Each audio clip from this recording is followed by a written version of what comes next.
Shaggy the dog, he's the unofficial mascot of the Postal Service.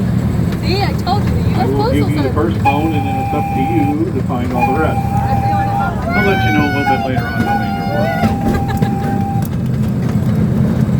As we go through the intersection here, the first phone is right here on the right by the train. Phone number 1. So good luck.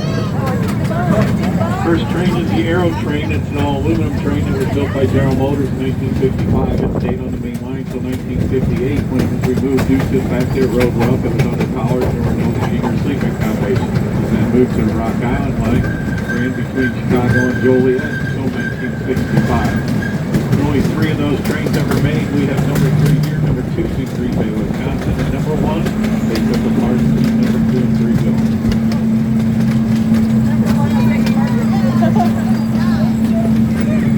Train today is being pulled by a 1/3 scale replica of the CP9 train that was built in 1863. That train on display is being translated in Sacramento, California.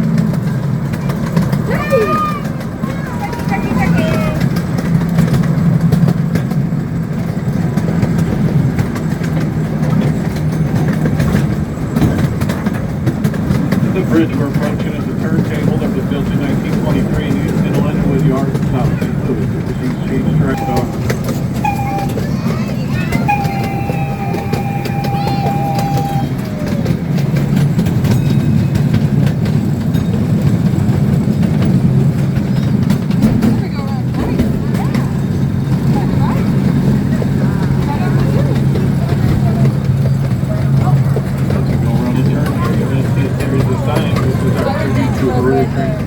If you look at the parking lot, that grass area over there, those train vehicles they call rollers. They were used flat nose jets before traction laid. 2 of those are steam driven, built by Buffalo Springfield in 1920.